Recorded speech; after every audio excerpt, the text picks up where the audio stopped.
there is such a thing as the best version of a man, and we're supposed to be striving for that. But that doesn't seem to be what we talk about with happiness. We're not saying there is some best version of yourself that you ought to be, but we're saying do the things that make you happy. Do the things that make you feel good. Do the things that express your authentic self. Do those things. That's what's going to be best for you. No, that's not what's going to be best for you. Why why did the island exist? Because a bunch of people were doing the things that made them happy at the expense of other people. This thought has been kind of bouncing around in my head today, and so I just want to try to get it out there, I guess, a little bit. And I haven't written anything down. I haven't prepared anything. I'm just kind of going off the cuff here. But I've seen people who are like meat eaters, for instance, be really weirded out by the process that we get meat from. Which what is that process? We raise animals and we butcher the animals and we harvest the meat, and then we cut that up into whatever type of steak or roast or, ground meat or whatever it is that we want, chicken breasts, chicken thighs, whatever we want.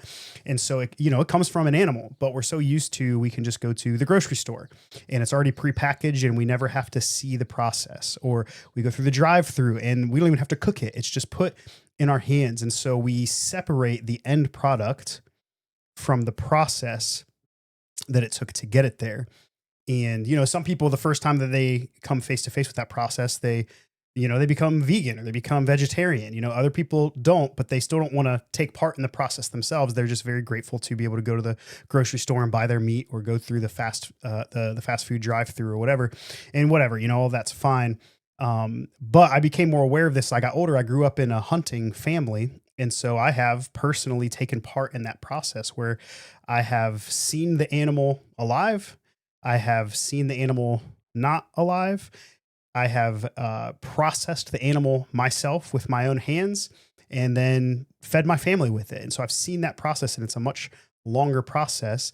The meal comes later down the road, but there's a lot of steps that take place before you get to the meal. And we're not used to that. We're used to just going to the grocery store, going down the meat aisle, and there it all is, or going through the drive-through, ordering our spicy chicken sandwich, and there it is. And we're just not used to the process anymore. And so it's, to me, as I've gotten older, it's less about just patience. We just don't have the patience for it.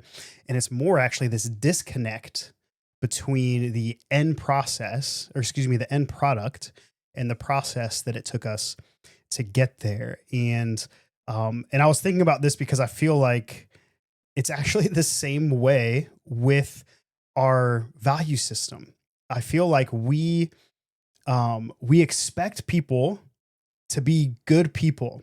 We expect people to treat others well and to have good character and to have a strong sense of values and to respect everybody's human dignity and all of these kind of moral statements, all of these kind of moral expectations. But I feel like we don't seem to have any of the process that leads up to good moral standards. Like, we don't have those things. We tend to value ourselves. We tend to value the things that make me feel good, make me feel happy. And if we're always looking at the things that make me feel good and make me feel happy, well, then that means everybody else is kind of subject under that, right?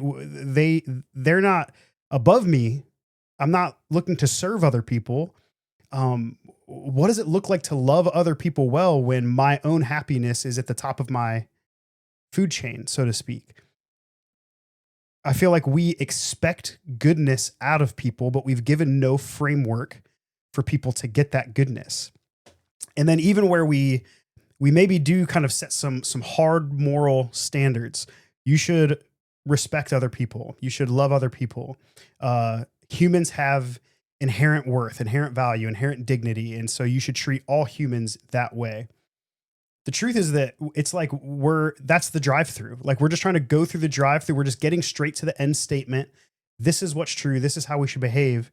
But we have separated the end product from the process by which we get there. And so all somebody has to do is ask, well, why? Why does this person uh, inherently have the same value as this person when maybe they produce more than this person, or they are a larger contributor to society than this person, or they have a higher IQ than this person, or whatever it is that you think is valuable and good. If this person has more of it, what makes this person worth the same inherently as this person? And for many people, like, there's no great answer to that question. And obviously I'm a Christian. My channel is Bible Keys, right? And so I think ultimately that comes from God. We're made in the image of God. But that's the process. That's where we go through this whole process of, God being our creator and God forming man in his image, and then God having ultimate authority over man and being able to dictate to man how he should live. And then man has a responsibility to live up to that standard. And all of that that's the path that gets us there. But we don't have that path. We just say, love everybody, well, why? Well, just because we said so. Everybody has inherent value. Well, why? Well, because we said so. It's fast food. It's microwave. We're trying to get to the moral goodness, but we're bypassing all of the character building things that it takes to get us there. And I'm reminded of, like basic introduction to philosophy courses where you talk about ancient philosophy, you talk about Aristotle and, the ancient Greek philosophers, and we talk about virtue. We talk about the cardinal virtues, and we talk about habituating virtuous behaviors to build virtue in yourself and become a virtuous person. We talk about the virtues of courage and prudence, and but like, I can't tell you when the last time, outside of if I go and actually read philosophy or something like that, when the last time I heard people just talking about virtue, even like on YouTube or going through videos or teachings or whatever. Like, how often do you hear people talk about virtue? Well, we should be virtuous people. There are certain behaviors that build virtue in our lives. Like, when's the last time you heard of that? Just sit and like think about it for a second. When's the last time somebody talked with you about virtue?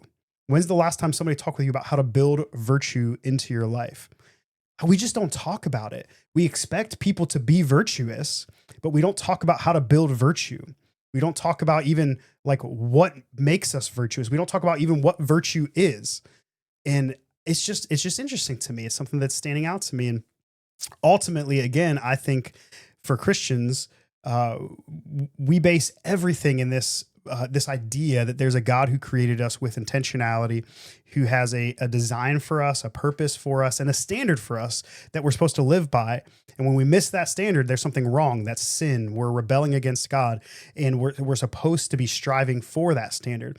When you take all that away, what are we left with when it comes to why are we supposed to live the way we're supposed to live? What is virtue? What is this standard that we're supposed to live by? And how is it that we expect people to live up to it when the things that we value in our culture and in our society are what? Self-fulfillment, happiness, however you define it, right?